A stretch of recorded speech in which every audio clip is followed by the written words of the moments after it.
Here's one concern, Congressman Brady, also, purchasing firearms. That can be a significant expense depending on how many people purchase over the year. What assurances do we have that this isn't a backdoor registration through the IRS? I hadn't thought of that, but any purchases that you make regularly, any of those that you've saved for or you take out of your savings account to pay for, all should trigger you into this surveillance. They'd have to go through a process. So they would have that. They would have that information. Like if you went out and purchased a rifle, Congressman, they would have that information. Maybe even the details of what you purchased. If they believed the activity in your account is suspect, that is absolutely correct. The other worry, and you identified it, will they be targeting certain individuals based on their political beliefs, their ideologies, their constitutional views, their support for Israel? They did that in the tax-exempt scandal before. They did it just recently again with tax-exempt organizations. The worry always is that they'll expand that and weaponize it to more Americans. And Congressman, you noted too that they were leaking out information right before Joe Biden had the presser or spoke to House and Senate, not technically a State of the Union speech, but he spoke to full session, saying that before he was going to announce his budget. It was very interesting that information that really only the IRS could have, these tax returns from wealthy individuals, were leaked out to the public as a way to shame them for being wealthy and making what they did. So that's a privacy concern right there. And as I understand it, it's illegal for that stuff to be leaked.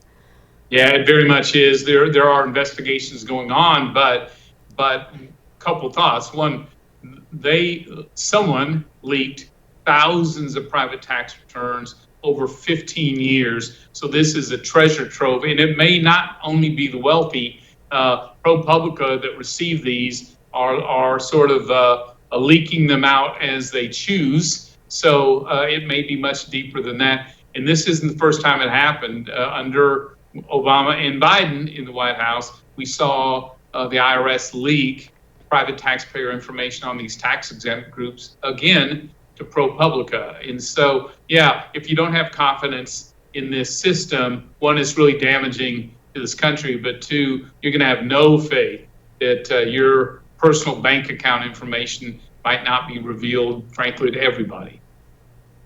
Yeah. Congressman, correct me if I'm wrong on this, but if say that somebody was involved in a court case and, prosecution needed to get into, the suspect's bank account or needed some information about purchases or whatever, in order to present and boost their case in court, wouldn't they have to get a warrant to do that? And if how does the IRS get around that? Yes, so that I don't know about. It's an interesting question on the criminal prosecution or investigation side of it. For the IRS today, if they launch an audit, if they suspect tax avoidance, they have a process for accessing your bank account information. This, though, creates, as you'd imagine, a huge treasure trove of information to the IRS. That can be used any number of ways. That, for privacy, from a privacy standpoint, worries everyone. What do you say to people that are concerned, Congressman, about the IRS saying, well, only if the transactions or your financial activity triggers something and we deem it to be, worthy of looking into? Because I look at how the federal government and agencies like the IRS and now the DOJ, with the whole issue of who is or who isn't a domestic terrorist, I look at how they try to determine what merits closer inspection. I'm not quite sure that I trust their standard of measure here. What do you say to people who are concerned that they'll just make up any old reason?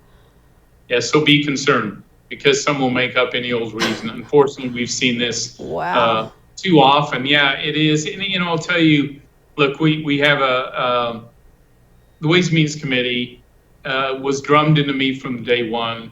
Our first priority in this tax system is not the tax code, it's to protect the privacy of your individual returns. And being old school, that's always been my focus. And proposals like this, in my view, create the risk of privacy invasion, weaponizing of the tax code in the IRS, and exposing your tax returns to people who want to do you harm. And so I just think this is a horrible and dangerous proposal. But I'll just tell you, Democrats, President Biden, Nancy Pelosi, they're doubling down on this bank surveillance. So they are, our job is not simply to stop this, but to stop this whole massive spending and tax and welfare expansion bill. That's the only way we can be guaranteed this won't go forward.